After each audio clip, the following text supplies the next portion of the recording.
Student, आज आपको पढ़ाने जा रहे हैं क्लासिफिकेशन। जो कल का टॉपिक हमने पढ़ाया था उसके आगे का आज आपको बताएंगे कि वैज्ञानिक नाम देने की प्रथा किस आधार पर की जाती है, वैज्ञानिक नाम किस तरह दिए जाते हैं। तो इस आधार पे हम आपको बताने जा रहे हैं क्लासिफिकेशन के बारे में। तो सबसे पहले जैसे हमने आपको कल बताया था कि वैज्ञानिक नाम के बारे में, तो सबसे पहले द्विपद नामकरण पद्धति के बारे में जो कैरोलस लीनियस के द्वारा बताया गया था, तो उसके अकॉर्डिंग क्या होता है कि इसमें दो पद, एक वैज्ञानिक नाम में दो पद होते हैं। अब जैसे हमने तुम्हें बताया था, जिसमें पहला होता है वंश का नाम और दूसरा उसकी जाति को प्रदर्शित करता है। तो वैज्ञानिक नाम दो पदों में होता है, पहला वंश को इंडिकेट करता है, दूसरा उसकी जाति को। तो वैज्ञानिक नाम दो पदों में बटा होता है, वंश और जाति। इन दोनों के मिलाने से ही जो है वैज्ञानिक नाम जो है बनता है। तो वैज्ञानिक नाम तो वंश और जाति के नाम को मिला के वैज्ञानिक नाम बनता है, जिसे द्विपद नाम कहते हैं। दो पदों में नाम दिया गया है। तो यह द्विपद नामकरण की पद्धति सबसे पहले कैरोलस लीनियस के द्वारा दी गई थी। तो कैरोलस लीनियस को ही जन्मदाता कहा जाता है द्विनाम पद्धति का। इसके अतिरिक्त R.H. व्हीटेकर आए थे। इन्होंने 5 किंगडम यानी कि 5 जगत वर्गीकरण प्रणाली दी थी। इन्होंने देखो, कैरोलस लीनियस ने क्या था कि 2 भागों में बांटा था। जितनी भी संसार में जातियां हमने बताई थी, संसार में 1.8 मिलियन जातियां हैं। तो उन जातियों को कैरोलस लीनियस ने 2 भागों में बांटा था, पादप जातियां और जंतु जातियां। इसके बाद R.H. व्हीटेकर जो थे, R.H. व्हीटेकर ने इन जातियों को 5 यानी 5 वर्गों में बांटा था। कवक,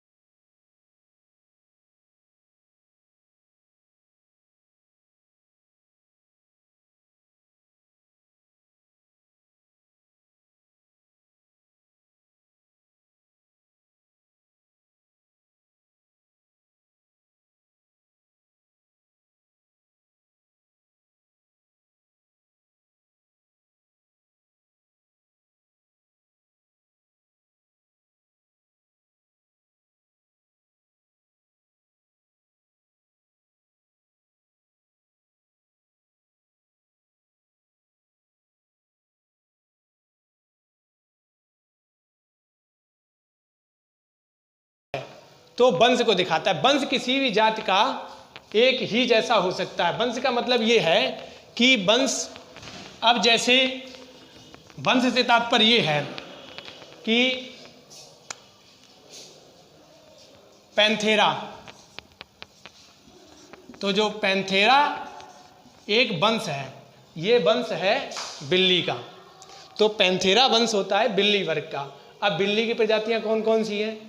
शेर है, चीता है, तो ये बिल्ली की प्रजातियों में आती हैं। तो इन सब की जो है वंश यही रहेगा, शेर का भी और टाइगर का भी। ठीक है, तो वंश यही रहता है। तो अब जैसे पैंथेरा, ये है वंश। अब इस वंश में कौन आता है? शेर, पैंथेरा लियो, ये शेर का वैज्ञानिक नाम।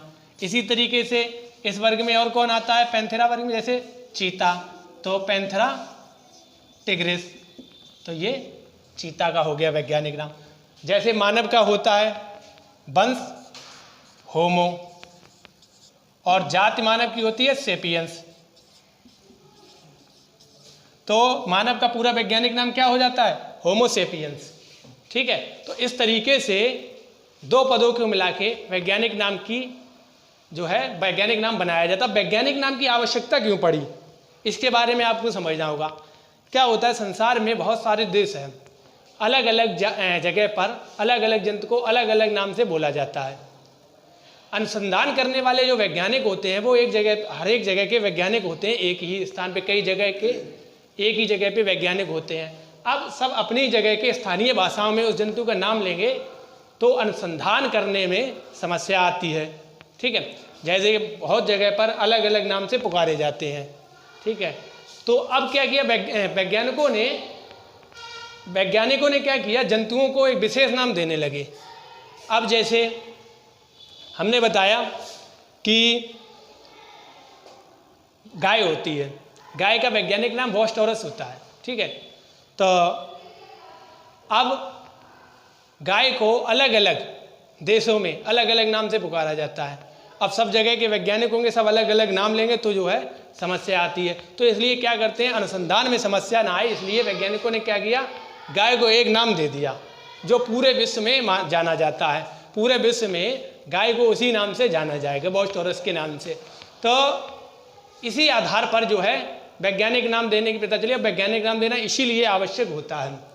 तो वैज्ञानिक नाम 2 पदों में जैसा हमने बताया। वैज्ञानिक नामकरण की अंतर्राष्ट्रीय सहायता के कुछ नियम बताए गए हैं। अब नियम क्या है, कभी भी वैज्ञानिक नाम जो है हमेशा हैंड राइटिंग में जब लिखेंगे तो उसे तिरछी हैंड राइटिंग में लिखते हैं। वैज्ञानिक नाम का शुरुआती अक्षर जो होता है कैपिटल होता है, ठीक है। और वैज्ञानिक नाम जो होते हैं वो 2 पदों में होते हैं।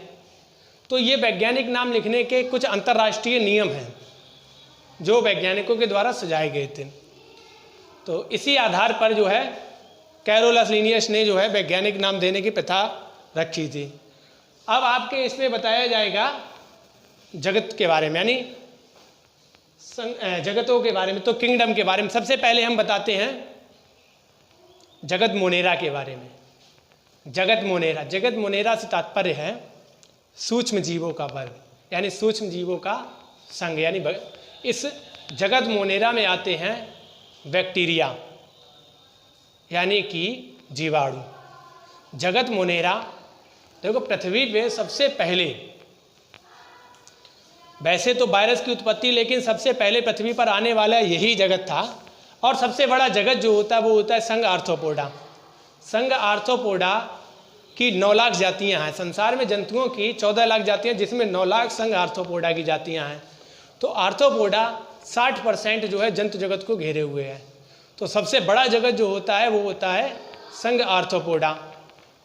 तो हालांकि जंतु जगत का जैसे हमने बताया कि 60% जातियां वो हैं आर्थ्रोपोडा की हैं, जिसमें इंसेक्ट्स आते हैं।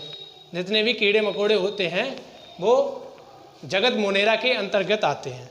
आगे के टॉपिक में आपको जगत मोनेरा के बारे में डिटेल में पढ़ाया जाएगा।